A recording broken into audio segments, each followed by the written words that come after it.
पहाड़ों और खेतों के बीच बसा एक छोटा सा गांव था, शिवपुर। गांव भले ही छोटा था, लेकिन लोगों के दिलों में एक दूसरे के प्रति आदर था। इसी गांव में रहता था एक साहूकार, सेठ हरिनारायण।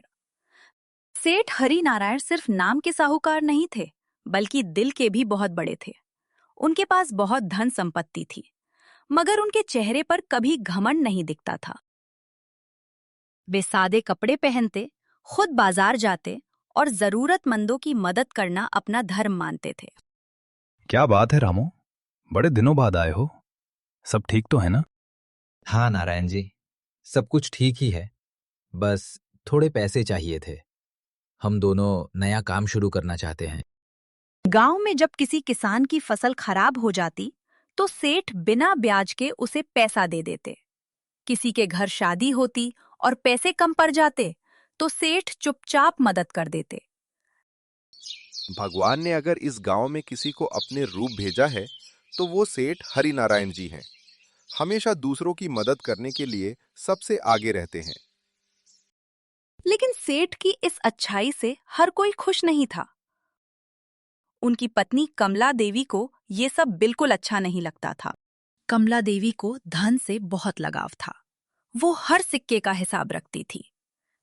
जब भी सेठ हरिनारायण किसी गरीब की मदद करते, वो ताने मारती। क्या आपने इन सब की जिम्मेदारी ले रखी है?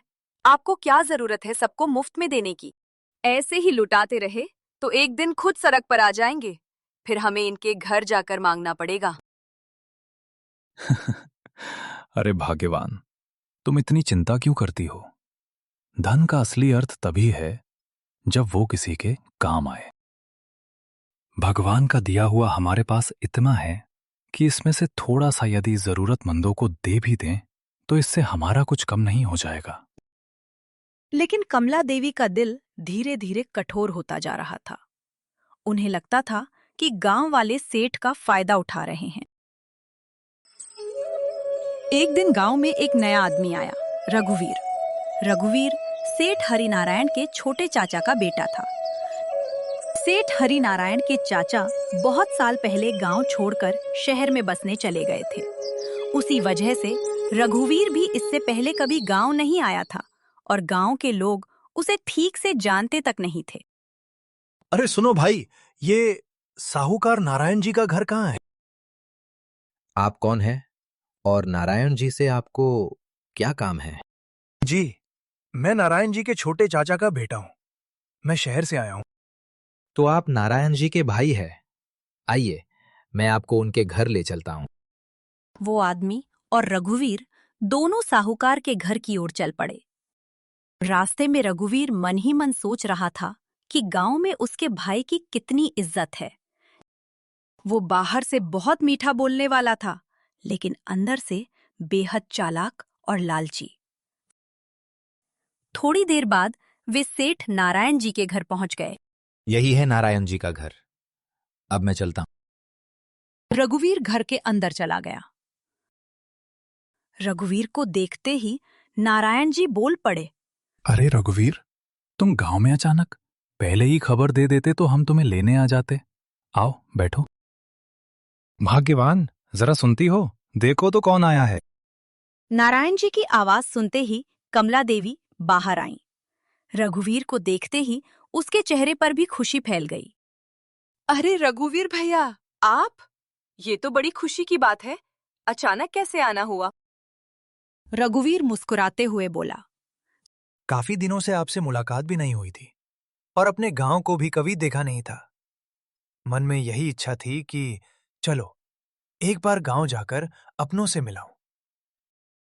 आप बैठिए, मैं अभी चाय बनाकर लाती हूँ। रघुवीर गांव आकर बहुत खुश था।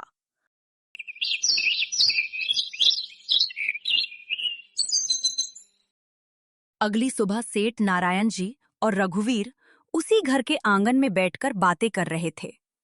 तभी उनके पास गांव का एक गरीब आदमी आया और हाथ जोड़कर बोला। सेठ जी, मैं बहुत बड़ी मुसीबत में हूँ। मेरे घर में अचानक आग लग गई, जिससे घर का सारा सामान जलकर राख हो गया। साथ ही घर में रखा अनाज भी पूरी तरह नष्ट हो गया। अब मेरे पास खाने तक को कुछ नहीं बचा है। अगर आप थोड़े कम ब्याज पर मुझे कुछ पैसे उधार दे दें तो आपकी बड़ी मेहरबानी होगी। गरीब आदमी की बात सुनकर सेठ नारायण जी का दिल भी पिघल गया। वे रघुवीर से बोले, रघुवीर, जाओ और अपनी भाभी से कहो कि तिजोरी से 5,000 रुपए निकाल कर दे दें। ये सब रघुवीर के लिए बिल्कुल नया था। वो मन ही मन सोचने लगा, भैया बिना सोचे समझे ऐसे ही पैसे दे रहे हैं। क्या पता ये आदमी झूठ बोल रहा हो। वो तुरंत अपनी भाभी के पास गया और बोला, भाभी, भैया ने तिजोरी से 5,000 रुपये मंगवाए हैं। ये सुनकर कमला देवी चौंक पड़ी। 5,000 रुपए? किस लिए? बाहर एक गरीब आदमी आया है। कमला देवी मन ही मन बोली, हे भगवान, इनके दान पुण्य तो दिन ब दिन बढ़ते ही जा रहे हैं। अब मैं क्या करूं? वे गुस्से में तो थी, लेकिन फिर भी उन्होंने तिजोरी से पैसे निकालकर दे दिए। रघुवीर पैसे लेकर बाहर आ गया। सेठ नारायण जी ने कहा, रघुवीर, ये पैसे इन्हें दे दो। गरीब आदमी ने पैसे लेते हुए सेठ जी से कहा, सेठ जी, मैं आपका ये एहसान जिंदगी भर नहीं भूलूंगा। ये पैसे मैं बहुत जल्द आपको ब्याज के साथ लौटा दूंगा। अरे नहीं नहीं, ब्याज देने की कोई जरूरत नहीं है। आखिर इंसान ही इंसान के काम आता है। आप तो हमारे लिए भगवान समान है सेठ जी। इतना कहकर वो आदमी चला गया। रघुवीर ये सब चुपचाप खड़ा होकर देख रहा था। उसी रात सेठ नारायण जी की पत्नी ने मन ही मन एक चाल चलने का निश्चय कर लिया। लालच ने उसकी समझ पर पूरी तरह पर्दा डाल दिया था।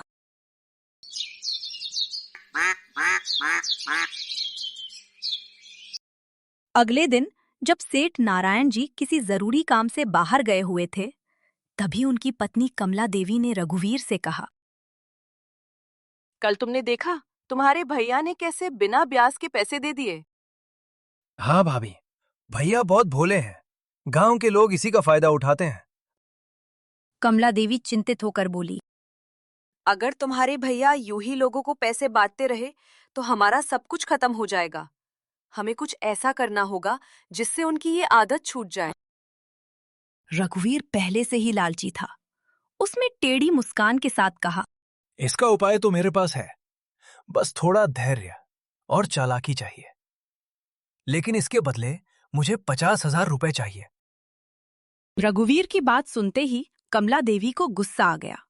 वह मन ही मन सोचने लगी, अपने ही पति का भाई होकर भी पैसे मांग रहा है। लेकिन उसके पास कोई और रास्ता नहीं था। क्या करूं? 5-10 हजार करके देने से तो पैसे कम ही होते जा रहे हैं। इससे अच्छा है कि एक ही बार 50,000 रुपए दे दूं। क्या सोच रही हो भाभी? 50,000 रुपए आपके लिए कोई बड़ी रकम नहीं है। थोड़ी देर सोचने के बाद कमला देवी मान गईं। ठीक है, लेकिन इसके बारे में किसी को कानो कान खबर नहीं होनी चाहिए। ठीक है भाभी, लेकिन मेरे पैसे याद रखना। रात होने के बाद रघुवीर ने गांव के एक कामचोर आदमी को बुलाया। उसने उसे पैसों का लालच दिया और उसे कुछ बातें समझाईं। कुछ ही दिनों में पूरे गांव में बातें फैलने लगीं कि साहूकार गरीबों पर एहसान नहीं करता, बल्कि उन्हें अपने जाल में फंसाता है। सेठ नारायण जी का दान पुण्य और गरीबों की मदद करना सब एक जाल है। वो हमारी थोड़ी मदद करने के बहाने हमारे खेतों पर कब्जा करना चाहता है। अरे नहीं नहीं, वो ऐसा नहीं कर सकते। सेठ नारायण जी तो बहुत अच्छे आदमी हैं। मैंने तो सुना है कि वो पहले बिना ब्याज के पैसे देते हैं और बाद में 4 गुना ब्याज वसूल करते हैं। और जो चुका ना पाए उसके खेत कागजों में अपने नाम करवा लेते हैं। लोगों को ये लगने लगा कि मदद के नाम पर सेठ नारायण गांव के गरीबों की जमीन हड़पना चाहते हैं। धीरे धीरे गांव वालों की नजर में सेठ नारायण जी एक चोर और धोखेबाज बनते चले गए। अगले दिन सेठ नारायण जी अपने घर के आंगन में कुर्सी डालकर बैठे थे। तभी वहां रामू आया और बोला, सेठ जी, ये लीजिए आपके पैसे, पूरे ब्याज के साथ। इतना कहकर रामू ने पैसे उनके हाथ में थमा दिए और बिना कुछ और बोले तुरंत वहां से चला गया। सेठ नारायण जी को ये सब कुछ थोड़ा अजीब लगा। वे सोच में पड़ गए। रामू आज अचानक ऐसे क्यों आया और बिना बात किए चला गया? पीछे से कमला देवी ये सब देख रही थी। वो बहुत खुश हुई और मन ही मन बोली, अरे, रघुवीर का उपाय तो काम कर रहा है। अब तो कोई चिंता की बात ही नहीं है। जो कुछ भी हुआ था वो सब कमला देवी ने जाकर रघुवीर को बता दिया। वो बोली, रघुवीर भैया, आपका उपाय तो सच में काम कर गया। जिन जिन लोगों ने कम ब्याज पर पैसे लिए थे, वे अब पूरे ब्याज के साथ पैसे लौटा रहे हैं। ये सुनते ही रघुवीर के मन में फिर से लालच जाग उठा। उसकी आंखों में चमक आ गई। वह बोला, भाभी, आपका काम तो हो चुका है, लेकिन अब मुझे 1,00,000 रुपए चाहिए। अगर आपने मना किया तो ये सारी सच्चाई मैं बड़े भैया को बता दूंगा। रघुवीर की ये बात सुनते ही कमला देवी के होश उड़ गए। वह घबराई हुई आवाज में बोली, रघुवीर भैया, ये तुम क्या कह रहे हो? तुमने तो 50,000 की बात कही थी और अब 1,00,000 मांग रहे हो। रघुवीर हंसते हुए बोला, भाभी, अब बहुत देर हो चुकी है। अब आपको 1,00,000 रुपए देने ही पड़ेंगे। कमला देवी पूरी रात सो नहीं पाई। उसे समझ में नहीं आ रहा था कि क्या करे। एक तरफ उसका लालच था जिसने उसे इस रास्ते पर ला खड़ा किया था, और दूसरी तरफ उसका डर कि कहीं सच्चाई सामने न आ जाए। एक दिन गांव के लोगों ने पंचायत बिठाई। जो सेठ पहले पूरे गांव में सम्मान की नजर से देखे जाते थे, अब उन्हीं पर उंगलियां उठने लगी थीं। पंचायत में गांव के बुजुर्ग, किसान और नौजवान सब इकट्ठा हुए। सेठ नारायण जी भी वहां पहुंचे। उनके चेहरे पर हैरानी और गहरा दुख साफ झलक रहा था। पंचायत शुरू हुई। सरपंच जी ने सबसे पहले सेठ नारायण जी से पूछा, सेठ जी, गांव में आपके बारे में कुछ बातें फैल रही हैं। कहा जा रहा है कि आप गरीबों को फंसाकर उनकी जमीन हड़प लेते हैं। आज सच्चाई सामने आनी चाहिए। सेठ नारायण जी ने शांत आवाज में कहा, मैंने आज तक किसी का बुरा नहीं चाहा। अगर मुझसे कोई गलती हुई हो तो मैं उसे सुनने को तैयार हूं।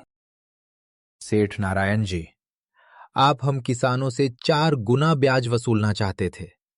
हम आपको बहुत अच्छा आदमी समझते थे।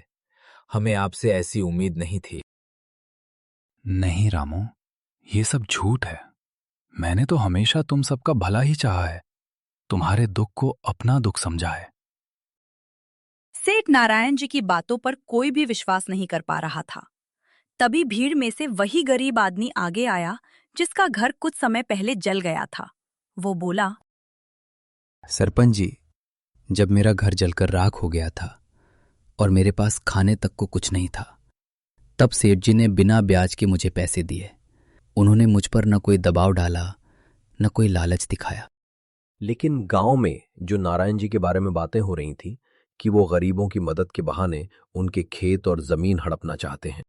सेठ जी के बारे में जो बातें फैल रही हैं वे सब झूठ हैं। पहले उस आदमी को बुलाइए जो ये झूठ फैला रहा है। ये सुनते ही रघुवीर और सेठ नारायण जी की पत्नी कमला देवी के पसीने छूट गए। उस आदमी को सामने बुलाया गया। सरपंच जी ने कड़क आवाज में कहा, सच सच बता दे, नहीं तो तुझे पुलिस के हवाले कर दिया जाएगा। डर के मारे उस आदमी ने पूरी सच्चाई बता दी। पूछताछ में कमला देवी की साजिश सामने आ गई। ये सुनकर सेठ नारायण जी के पैरों तले जमीन खिसक गई। उनकी आंखों में आंसू आ गए। उन्होंने कहा, तो ये सब मेरे अपने ही घर की साजिश थी। जिस इज्जत को मैंने पूरी जिंदगी ईमानदारी से कमाया, उसी पर तुमने दाग लगा दिया। अगर तुम्हें किसी चीज की कमी थी तो मुझसे कहती, ये रास्ता क्यों चुना? सबको समझ आ गया कि ये सब लालच का खेल था। कमला देवी की आंखें शर्म से झुक गईं। वो रोते हुए बोली, मैं लालच में अंधी हो गई थी और अपने स्वाद के चक्कर में सही रास्ता नहीं देख पाई। इस सब के लिए मैं ही जिम्मेदार हूँ। मुझे माफ कर दीजिए, मुझे अपनी गलती का एहसास हो गया है। कमला देवी को अपनी गलती का एहसास हुआ। गांव वालों ने रघुवीर को गांव से निकाल दिया। साथ ही उन्होंने सेठ नारायण जी से भी माफी मांगी। इसके बाद गांव वाले फिर से मिलजुल कर रहने लगे। तो देखा आपने कि कभी भी लालच नहीं करना चाहिए। लालच इंसान की समझ को अंधा कर देता है।